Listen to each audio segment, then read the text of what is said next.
بسم اللہ الرحمن الرحیم وبہ نستعین وهو خیر المعین وصلی اللہ علی سید الانبیاء والمرسلین وعلی آلہ الطیبین الطاہرین المعصومین. اما بعد، ربیع الاول کے بابرکت ایام ہیں. دعا کرتے ہیں کریم اللہ پیغمبر اکرم کے آمد کے ان دنوں میں ہماری حاجات بھی پوری فرمائے اور پریشان حالوں کی پریشانیوں کو دور فرمائے. اور بالخصوص دعا کیجیے پیغمبر اکرم جس مقصد کے لیے آئے تھے ہمیں پیغمبر اکرم کی سیرت پر چلنے کی توفیق نصیب فرمائے. اور سیرت پیغمبر اکرم اگر کہیں سمجھنی ہے تو اس کا بہترین نمونہ علی ابن ابی طالب کی ذات ہے. ہمارے استاد محترم بیت اللہ العظمہ آگئی جوادی عاملی نے ایک تفسیر لکھی اور تفسیر کے ضمن میں ایک باب انہوں نے قائم کیا ہے، اور وہ ہے کہ پیغمبر اکرم کی سیرت قرآن میں. اور وہ پھر الگ سیرت پیغمبر از قرآن کریم یا سیرت قرآن پیغمبر اکرم در قرآن مجید اس عنوان سے الگ کتاب ہے. وہاں دیکھ رہا تھا تو وہاں وہ فرماتے ہیں کہ پیغمبر اکرم کی عظمت کو اگر دیکھنا ہے تو اس کی ایک جھلک نہج البلاغہ ہے. اب میں نے جو اس کو پڑھا تو کس عنوان سے ایک واقعہ میں نقل کر چکا ہوں، عرض کرتا ہوں. عبدالعلی حروی کا ایک بہت بزرگ شیعہ عالم، وہ کہتے ہیں کہ میں جرمنی گیا اور جرمنی میں کسی یونیورسٹی میں داخل ہوا تو ایک عربی کا ٹیچر، ایک انگریز عربی کا ٹیچر، وہ عربی پڑھا رہا تھا اور ہاتھ میں ایک کتاب لیے ہوئے اس کو گھما رہا تھا کہ اگر کسی کو مصطفیٰ کا معجزہ دیکھنا ہے تو وہ دیکھیے میرے ہاتھ میں ہے. تو میں نے کہا ظاہر قرآن اس کے ہاتھ میں ہوگا. میں جب قریب گیا تو دیکھا کہ وہ نہج البلاغہ ہے. تو مجھے تعجب ہوا کہ یہ نہج البلاغہ کو معجزہ مصطفیٰ کیسے کہہ رہے ہیں.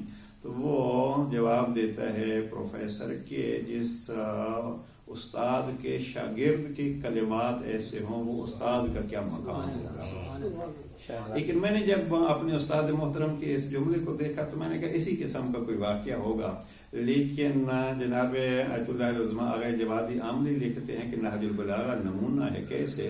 اس لیے کہ ایک ایک لفظ، ایک ایک خطبہ، ایک ایک خط اپنے مقام پر ادب عربی کا ایک شاہکار ہے.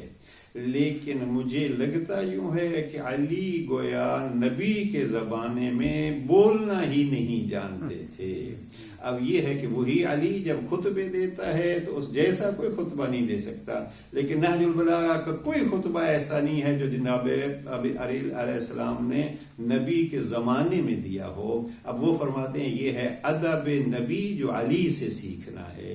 اس لیے یہ عرض کر رہا ہوں کہ اگر ربیع الاول میں کہیں ادب سیکھنا ہے نبی کا تو ادب سیکھیے علی سے. گویا نبی کی موجودگی میں، ایک بزرگ کی موجودگی میں بولنا ہی نہیں جانتے.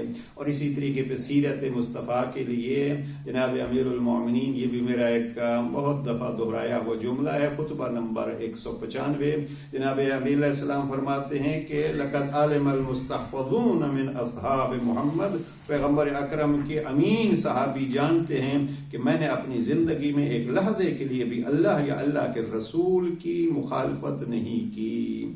اور پھر فرماتے ہیں کہ میں نے اس جواں مردی کے بلبوتے پر جس سے اللہ نے مجھے سرفراز کیا تھا، پیغمبر کی دل و جان سے مدد ان موقعوں پر کی جن موقعوں سے بہادر جی چرا کر بھاگ کھڑے ہوتے تھے اور قدم آگے بڑھانے کے بجائے پیچھے ہٹ جاتے تھے. میں علی تھا، وہاں پیغمبر پہ اپنی جان قربان کر رہا تھا. یہ خطبہ 195. اور ایک جملہ خطبہ ایک اور خطبے کا جملہ عرض کرتا جاؤں. یہ خطبہ جناب امیر علیہ السلام نے پیغمبر اکرم کی عظمت کے لیے ارشاد فرمایا ہے.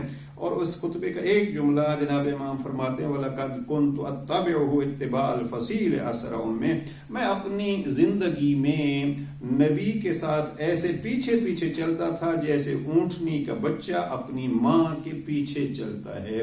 اب یہ علی اپنے بچپنے کا تذکرہ نہیں کر رہا ہے، کلی طور پر زندگی کا تذکرہ یوں کیا کہ میں پیغمبر کی اتباع اور پیغمبر کی سیرت پر یوں چلتا تھا، پیچھے پیچھے یوں چلتا تھا جیسے اونٹنی کا بچہ. یہ خطبہ نمبر 190 ہے. اب ہمیں بھی اتباع مصطفیٰ، سیرت مصطفیٰ علی مرتضیٰ سے سیکھیں گے تو پھر ایک اور لطف ہوگا عید میلاد منانے کا. ایک صلوات پڑھ لیجیے محمد و آل محمد. اللہم صلی علی محمد و آل محمد.